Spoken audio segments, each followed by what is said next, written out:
My name is Kelly Sanders, and this is the night my family made it crystal clear I was never one of them.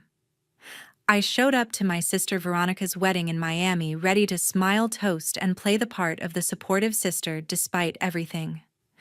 But the moment I got there, something felt wrong, like I was walking into a trap.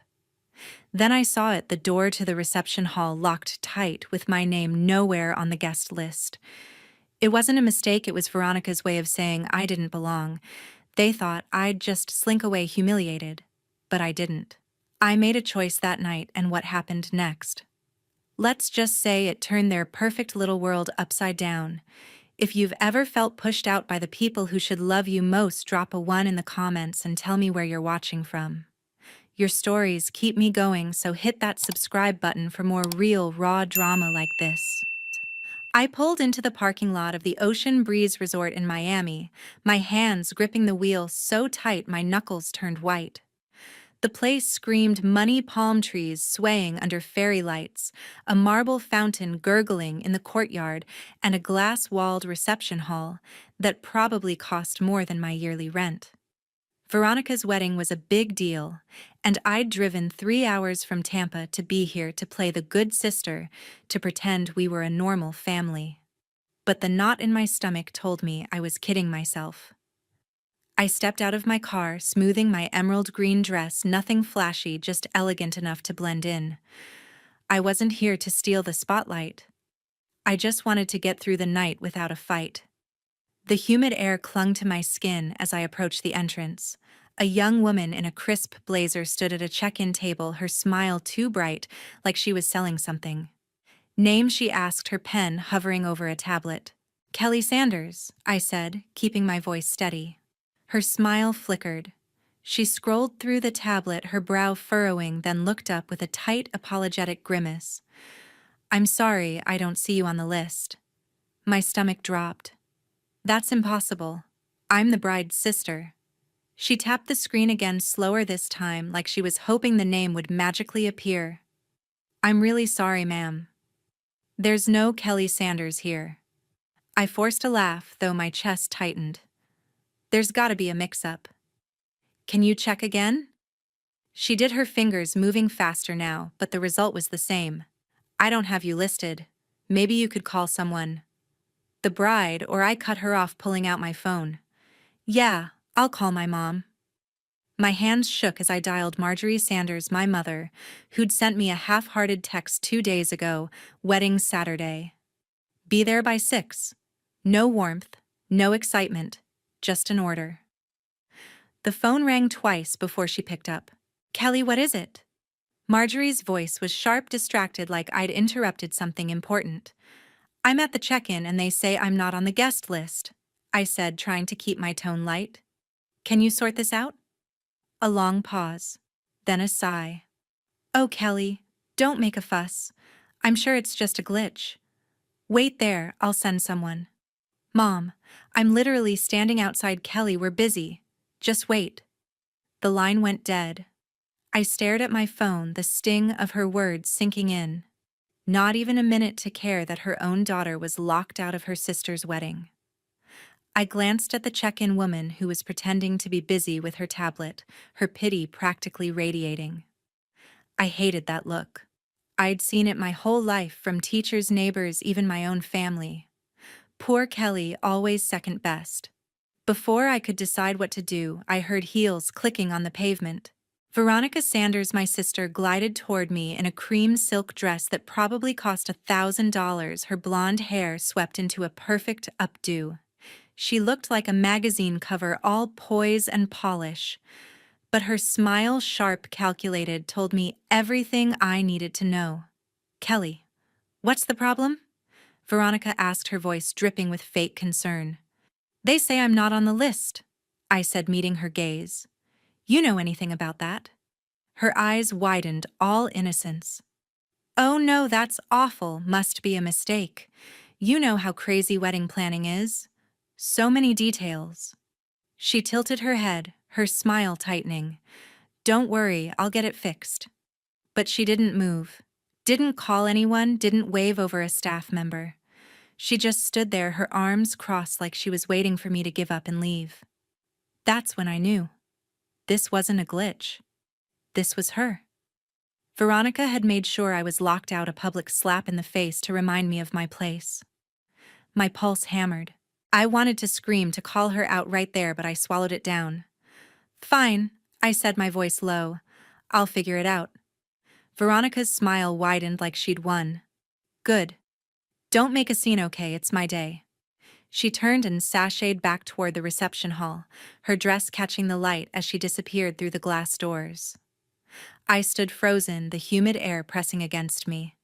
The fairy lights blurred in my vision, and for a moment I considered getting back in my car and driving home. Let them have their perfect wedding without me. But something stopped me. Maybe pride, maybe anger. I wasn't going to let Veronica win that easily. I pulled out my phone again and texted Wendy Larson, my best friend, who worked as an event coordinator at the resort. I'm locked out of Veronica's wedding. Not on the list.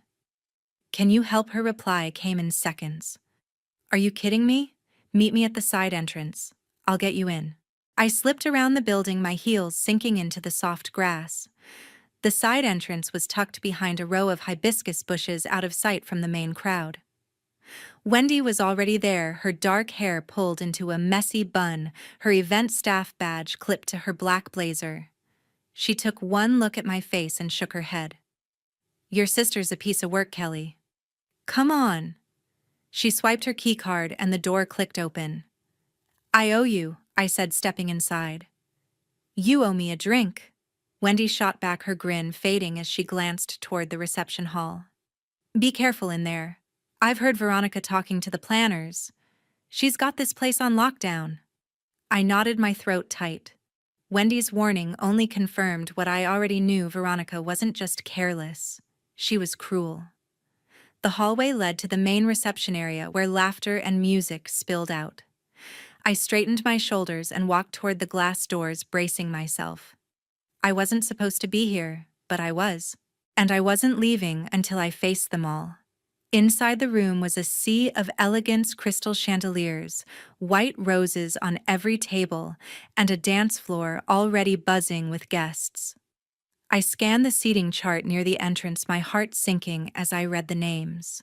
Marjorie and Philip Sanders. My parents were at the head table with Veronica and Ryan Kennedy, her groom. Veronica's friends, Ryan's cousins, even his old college roommate's girlfriend, they all had seats in the main hall. My name, nowhere. I spotted Marjorie across the room, fussing over Veronica's veil, her face glowing with pride. Philip stood nearby, sipping a drink, his usual blank expression in place. I took a step toward them, my hands clenching into fists. Mom, I called, keeping my voice even. Can we talk? Marjorie barely glanced at me. Kelly, not now. We're in the middle of things. It'll take a second, I said, my jaw tight. I wasn't on the guest list. And now I see, I don't even have a seat. Marjorie sighed like I was a child throwing a tantrum. Don't be dramatic. We had to prioritize the main family. You'll find somewhere to sit. I blinked, her words cutting deeper than I expected. Main family? I'm your daughter. Veronica appeared beside Marjorie, her smile as sharp as ever. Kelly, relax. It's just a mix-up. You know how hectic this stuff gets. Her voice was all sugar, but her eyes gleamed with amusement. She was enjoying this. I turned to Philip, hoping for something, anything. Dad, you okay with this? He shifted, not meeting my eyes. It's just a seat, Kelly. Let's not ruin the night. That was it. No defense. No concern, just the same old brush-off. My chest burned, but I didn't let it show. I'd spent years swallowing their dismissals, but tonight felt different, sharper. Like a line had been drawn, and I was on the wrong side of it. Wendy's voice broke through my thoughts. She'd slipped into the hall behind me, her badge still clipped on. Kelly, you good? She whispered, her eyes darting toward Veronica. I nodded, though I wasn't sure I meant it. Yeah, I'm staying. Veronica's smile faltered just for a second. She hadn't expected that. Good. Let her squirm. I turned away from my family, my resolve hardening. If they thought I'd just fade into the background, they were about to learn how wrong they were. Wendy tugged at my arm, her voice low. "Kelly, you sure you want to stay? This place is a snake pit." I nodded, though my resolve felt shaky. I'm not giving Veronica the satisfaction of seeing me run. She gave me a look, half admiration, half worry, and slipped back into the crowd, her event badge catching the light. I took a deep breath and moved deeper into the hall, weaving through guests in tailored suits and sparkling gowns. The air smelled of roses and expensive perfume, but all I could feel was the weight of being an outsider in my own family's world. My eyes drifted to the head table where Veronica sat radiant in her wedding dress, laughing with Ryan Kennedy, her groom. Ryan was all charm, dark hair, easy smile, the kind of guy who could sell you a dream and make you believe it. But something about him seemed off tonight. His laugh was too loud, his glances too quick, like he was performing for someone. I wondered if he felt it too, the cracks in Veronica's perfect facade. I found a spot near the bar, leaning against the counter to steady myself.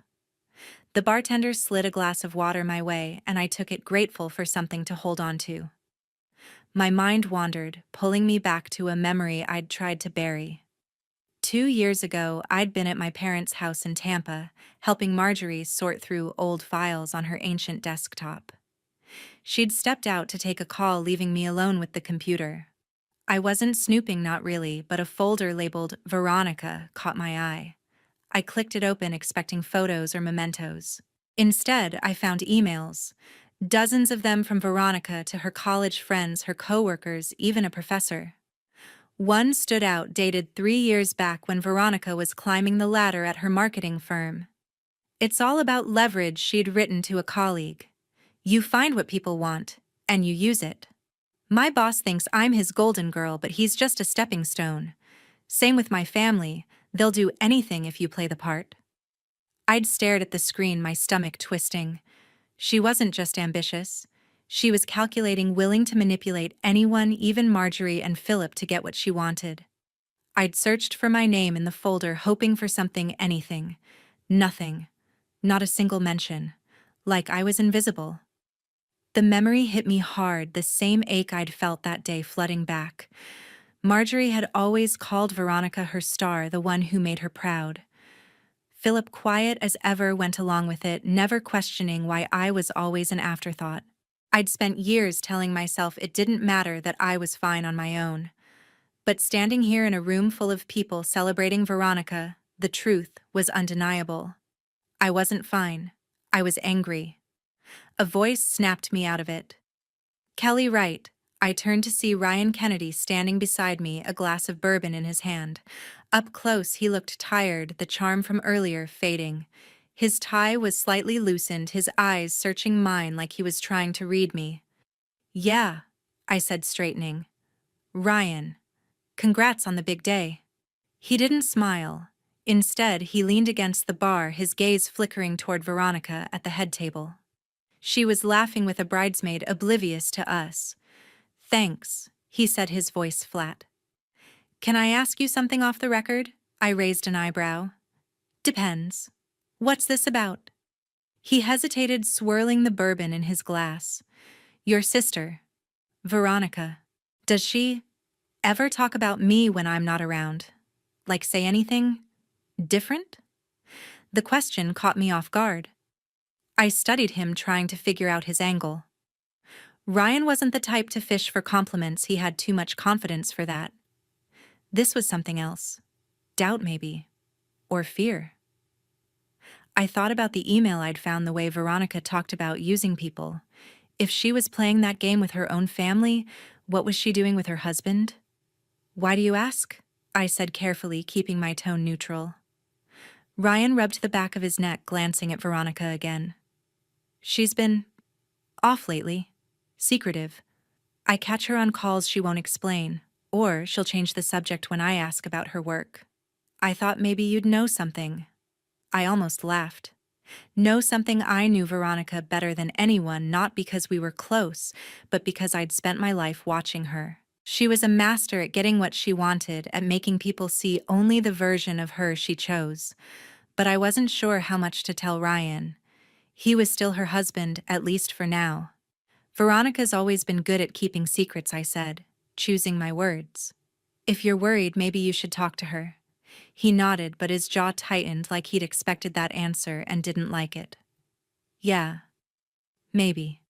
He took a sip of his drink, then set it down hard on the counter. Thanks, Kelly.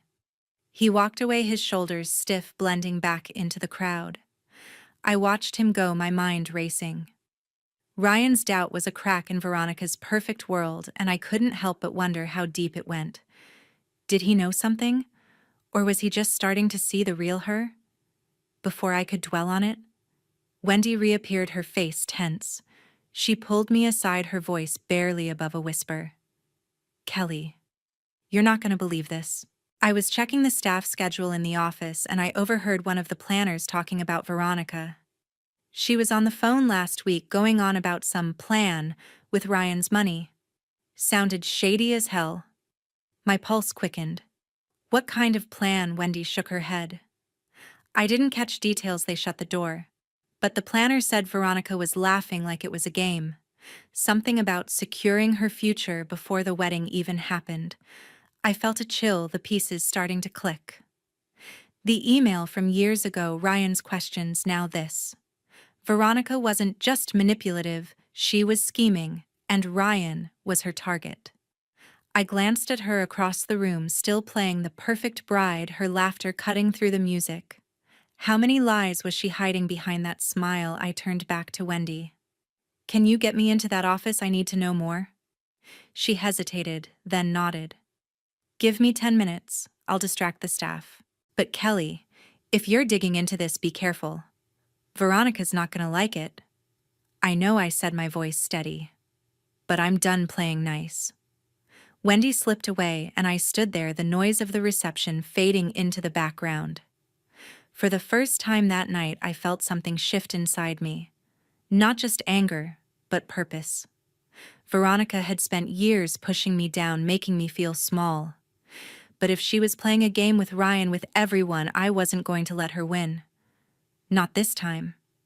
Wendy's warning echoed in my head as I followed her through a service hallway, the noise of the reception fading behind us. The air was cooler here, tinged with the faint smell of cleaning supplies, but my pulse raced like I was walking into a lion's den. Veronica's plan, whatever it was, felt closer now, like a shadow I could almost touch.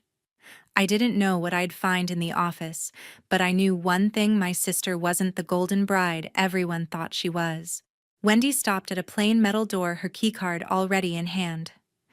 This is the planner's office, she whispered, glancing over her shoulder. I'll keep watch. You've got 5 minutes before the staff comes back. I nodded, my throat tight. Thanks, Wendy. I owe you big time. She smirked, but her eyes were serious. Just don't get caught. She swiped the card and the door clicked open.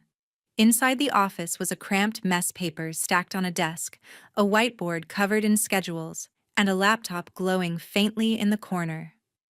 I moved to the desk, my hands trembling as I scanned the papers. Most were invoices, seating charts, nothing useful. But then I saw it, a printed email tucked under a coffee mug with Veronica's name in the subject line. I pulled it out, my heart pounding. The email was from Veronica to someone named Claire, sent 2 weeks ago. Ryan's family is loaded, it read. His mom's got investments worth at least $10 million. Once we're married, I'll get him to sign over some assets easy enough with his Save the World complex. If he doesn't play ball, I've got a lawyer ready to file for divorce by next year. Either way, I'm set. I stared at the words, my blood running cold. Veronica wasn't just using Ryan. She was planning to bleed him dry, to walk away with his family's money and leave him broken. The email ended with a line that made my stomach churn. Keep this quiet. No one, especially Ryan's mom, can know. I slipped the email into my pocket, my mind racing. This wasn't just proof of Veronica's scheming, it was a bomb, one that could blow her perfect world apart. But before I could process it, the door swung open, and I froze. Gloria Kennedy Ryan's mother stood in the doorway, her sharp eyes locking onto mine. She was all elegance. Silver hair swept back a navy dress that screamed old money, but her expression was anything but soft. "Kelly Sanders?" she said, her voice low-controlled. "What are you doing in here?" I swallowed my hand, still clutching the email. There was no point lying she'd seen me. "I found something," I said, holding up the paper. "About Veronica. You need to see this." Gloria's gaze flickered to the email, then back to me. For a moment I thought she'd dismiss me, tell me to get out. But she stepped forward, closing the door behind her. "Show me."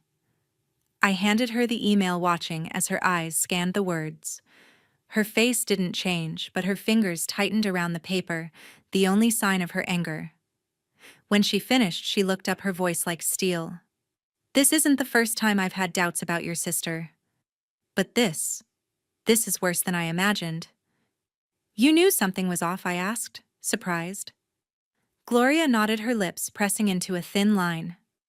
"Veronica's been too polished, too eager to please me. I've seen women like her before, charming until they get what they want. I just didn't have proof. Until now." I hesitated, then said, "Ryan asked me about her earlier. He's starting to see it too." Gloria's eyes narrowed. "Then it's time we deal with this. Follow me." She led me out of the office, her heels clicking with purpose. Wendy was gone, probably back to her duties, and the hallway felt eerily quiet as we headed toward a private lounge near the reception hall. My stomach twisted with nerves, but there was no turning back. Gloria pushed open the door, revealing a small room with plush chairs and a glass table. Ryan was already there, pacing his tie, now completely undone. Veronica stood near the window, her arms crossed, her face a mask of calm. Marjorie and Philip Sanders. My parents sat stiffly on a couch, their expressions unreadable. "Kelly," Veronica said, her voice sharp as she saw me. "What's she doing here?" Gloria didn't give her a chance to continue. She held up the email, her voice cutting through the room. "Veronica, care to explain this?" Veronica's eyes widened, but she recovered quickly, laughing a high, brittle sound. "What is this? Some kind of joke? Kelly, did you fake this to make me look bad?" I stepped forward, my voice steady. "I didn't need to fake anything, Veronica. You wrote it. You've been planning to use Ryan from the start." Marjorie gasped, her hand flying to her chest. "Kelly, that's enough. How dare you accuse your sister on her wedding day?" I turned to her, the years of being ignored boiling over. "Mom, open your eyes. She's not the saint you think she is." Veronica's smile vanished, her face twisting with anger. "You're just jealous, Kelly. You've always been. You can't stand that I'm the one who made it who people love." Ryan spoke up, his voice low, raw. "Is it true, Veronica? Were you planning to divorce me to take my family's money?" Veronica spun toward him, her voice softening, all sugar again. "Ryan, baby, you don't believe this, do you? They're lying. Kelly's always had it out for me." But Ryan wasn't looking at her. He was looking at Gloria, at the email in her hand. "Answer the question," he said, his tone hard. Marjorie stood, her voice trembling. "This is ridiculous. Veronica's under so much stress. Planning a wedding isn't easy. She'd never do this." Gloria's laugh was cold, sharp. "Stress doesn't make you plot to ruin your husband's life, Marjorie. This email is real. I've already had my people verify it." Veronica paled, her hands clenching into fists. For the first time, I saw a flicker of fear in her eyes. She turned to Philip, her last hope. "Dad, you know me.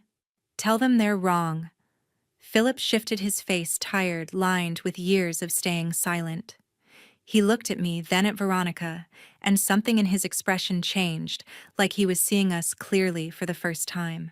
"Veronica," he said, his voice quiet but firm, "I've let you get away with too much. Kelly's right. This has to stop." The room went still. Marjorie's mouth opened, but no words came out. Veronica's breath hitched, her eyes darting between us like a trapped animal. I'd never seen her like this, stripped of her charm, her control. For the first time in my life, my father had chosen me. "Dad, how could you?" Veronica whispered, her voice breaking. Philip didn't flinch. "You've hurt your sister for years, Veronica. I should have spoken up sooner. I'm speaking now." I stood there, my heart pounding, a strange mix of relief and disbelief washing over me. Philip's words weren't just an apology. They were a lifeline, something I'd never dared hope for. But I didn't let myself get lost in it. This wasn't over. Veronica wasn't the type to go down quietly. Gloria stepped forward, her voice calm but lethal. "Veronica, you've made a grave mistake underestimating this family. Ryan deserves better. And so does Kelly." Ryan's face was unreadable, but his hands were clenched, the bourbon glass long forgotten. He looked at Veronica, his voice barely above a whisper. "Was any of it real? Or was I just a paycheck to you?" Veronica's eyes filled with tears, but they didn't fall. She opened her mouth, then closed it, her composure cracking. "Ryan, I love you," she said, but the words sounded hollow, rehearsed. I took a slow breath, meeting Marjorie's gaze. She looked shattered, her hands trembling as she stared at Veronica. For once, she didn't rush to defend her. I turned to Veronica, my voice low. "You thought you could keep this up forever, didn't you? But the truth always comes out." Veronica's head snapped toward me, her eyes blazing. "You think you've won? You think this makes you better than me?" I didn't answer. I didn't need to. The email in Gloria's hand, the silence from Marjorie Phillips' words, they said enough. Veronica's world was crumbling, and she knew it. But I could see the fight in her eyes, the desperation. She wasn't done yet, and whatever came next was going to be ugly. "You're all turning on me." Veronica spat, her voice sharp, trembling with rage. She pointed at me, her manicured nail like a dagger. "This is your fault, Kelly. You've always hated me, always wanted to ruin me." I met her gaze, unflinching. "No, Veronica. You did this to yourself. You lied, you schemed, and now it's all falling apart." Her eyes blazed, but before she could fire back, Gloria stepped forward, her presence commanding the room. "Enough, Veronica," she said, her voice cold as ice. "Your words don't change the facts. This email proves you plan to manipulate my son to take his family's money and walk away. You're not a bride. You're a fraud." Veronica's breath hitched, her composure crumbling. She turned to Ryan, her voice softening, desperate. "Ryan, please. You know me. You know I love you. They're twisting everything." Ryan didn't move. His jaw was tight, his eyes fixed on the email in Gloria's hand. "You didn't answer my question," he said, his voice low, raw. "Was it ever real? Or was I just a means to an end?" Veronica's lips quivered, but she didn't answer. The silence was deafening, a confession in itself. Marjorie let out a soft whimper, her hands covering her face, but she didn't speak. Philip remained still, his gaze steady on Veronica, no longer the passive father I'd known. Gloria's voice cut through again. "You've lost, Veronica, and you're about to lose a lot more." Veronica's head snapped toward her, panic flashing in her eyes. "What's that supposed to mean?"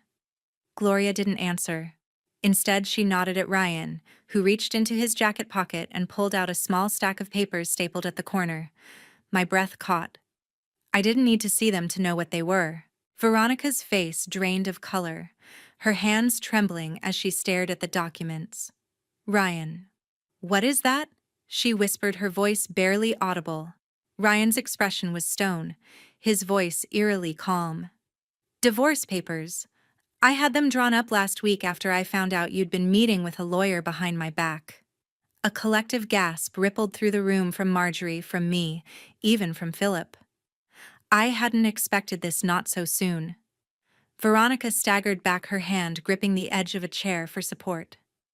"No," she said, shaking her head. "You can't mean that. We just got married." Ryan's eyes were empty, devoid of the warmth I'd seen earlier. "You contacted a divorce attorney 3 months ago, Veronica. Before we even set a date." You were planning to leave me the second you got your hands on my family's money. I have the emails, the call logs. It's over.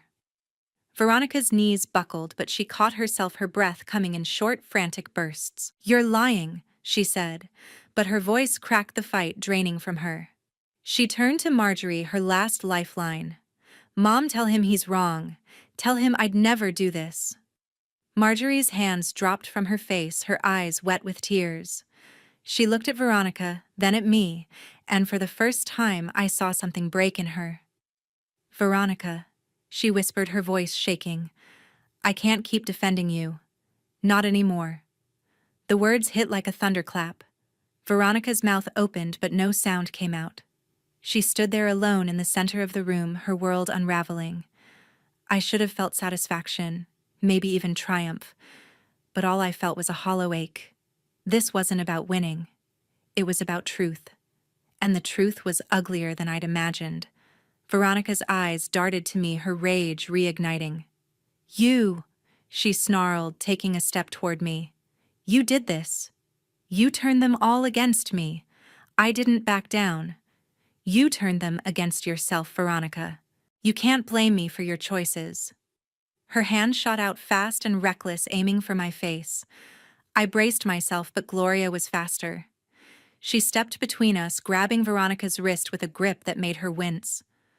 Don't you dare, Gloria said, her voice low, dangerous. You've done enough. Veronica yanked her arm free, stumbling back, her breath ragged. The door to the lounge swung open, and I realized too late that we weren't alone anymore. The reception hall was just beyond, and guests had gathered near the entrance, their whispers growing louder.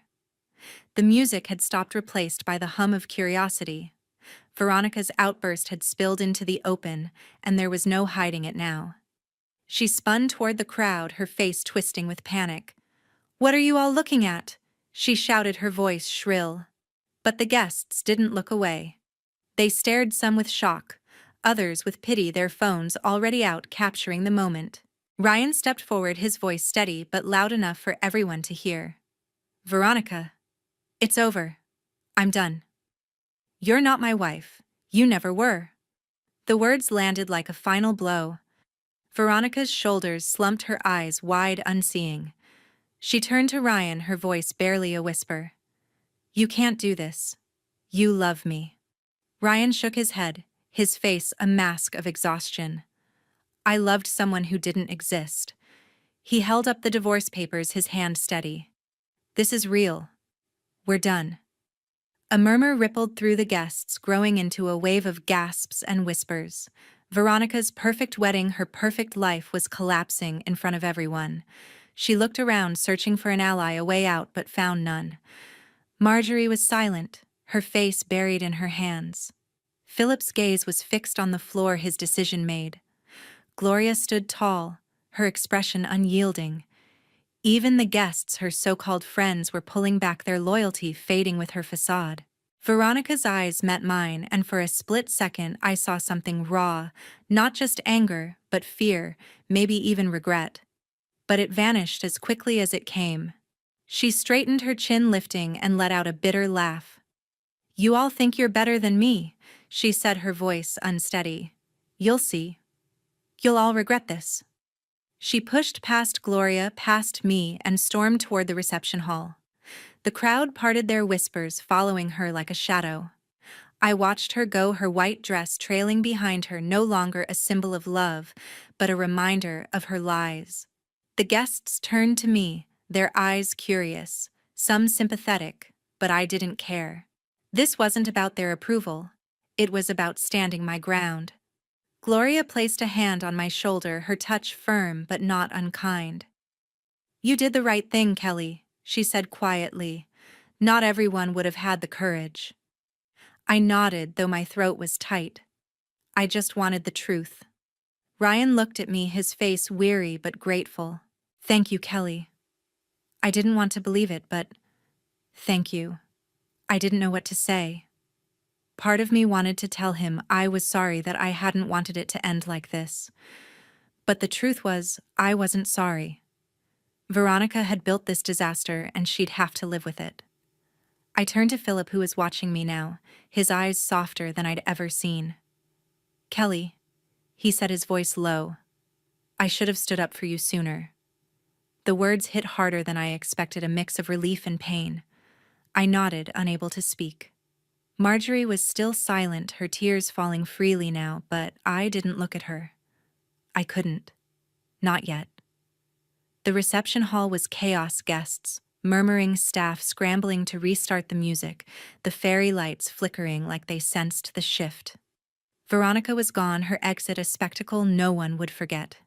I took a slow breath, my hands unclenching for the first time that night.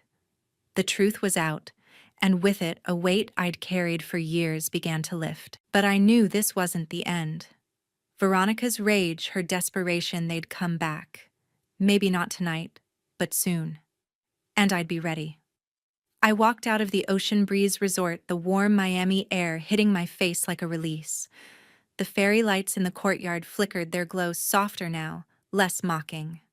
Behind me, the reception hall was a mess of whispers and stunned faces, the echoes of Veronica's unraveling still hanging in the air. I didn't look back. My heels clicked against the pavement as I crossed the parking lot, my emerald green dress catching the breeze. For the first time that night, my shoulders felt light, like I'd shed a weight I'd carried my whole life. Veronica's lies were exposed. Ryan was free, and Philip had finally seen me. But this wasn't about them anymore. It was about me. I reached my car, pausing to lean against the door, the city lights of Miami stretching out beyond the resort. The skyline glittered, endless, alive, full of possibilities I'd never let myself see before. I'd spent years chasing my family's approval, thinking if I tried hard enough, stayed quiet enough, I'd earn a place at their table. But standing here, breathing in the salty air, I realized I didn't need their table. I could build my own. My phone buzzed in my purse, pulling me out of my thoughts. I pulled it out, expecting another call from Marjorie, another half-hearted apology I wasn't ready to hear. But it was Wendy Larson, my best friend, her name lighting up the screen. I answered, my voice steadier than I expected. "Hey, Kelly, where are you?" Wendy's voice was urgent but warm, like she was ready to jump in her car and find me. I saw Veronica storm out. "People are losing it in there." "I'm in the parking lot," I said, glancing back at the resort. "I'm done, Wendy. I'm not going back." A pause, then a soft laugh. "Good for you. You okay?" I closed my eyes, letting the question settle. Was I okay? Not entirely. The ache of years spent invisible didn't vanish in one night, but I felt something new. A spark, a sense of freedom I hadn't known I could claim. "I'm getting there," I said finally. "Can you meet me? I could use a friend." "On my way," Wendy said without hesitation. "Stay put." 10 minutes later, she pulled up in her beat-up hatchback, her event badge still clipped to her blazer. She stepped out, her dark hair loose now, and gave me a quick hug. "You look like you just survived a war," she said, her grin teasing but kind. "Feels like it," I admitted, managing a small smile. "Thanks for getting me in there tonight. I wouldn't have made it without you." Wendy waved it off, leaning against her car. "Please. You're tougher than you give yourself credit for." "So what's next? You gonna let Veronica keep running your life? Or are you done with that?" Her words hit home. Veronica had always been the center of our family's universe, her charm and ambition pulling everyone into her orbit. But tonight that orbit had collapsed, and I was the one walking away. "I'm done," I said, my voice firm. "She doesn't get to define me anymore." Wendy nodded, her eyes gleaming with approval. "That's my girl.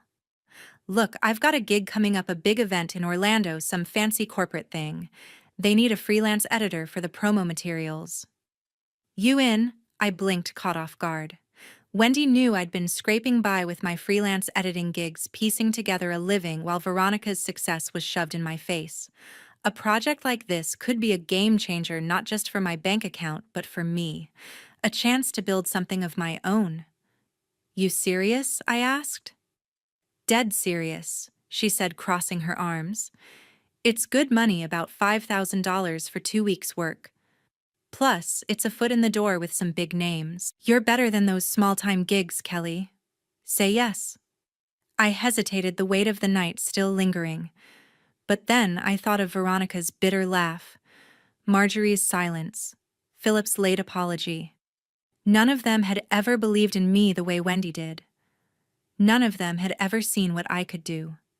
Yes, I said the word, feeling like a promise to myself. I'm in. Wendy grinned, punching my arm lightly. That's what I'm talking about. Let's get out of here. There's a dive bar down the street with your name on it. We drove away from the resort, the Miami skyline fading in the rearview mirror. The bar was small, crowded with neon signs and sticky tables, but it felt right. We ordered drinks, a beer for me, a margarita for Wendy, and sat in a corner, the noise of the crowd wrapping around us like a shield. For the first time in hours, I could breathe. My phone buzzed again as we talked. A text from Marjorie: Kelly, we need to talk.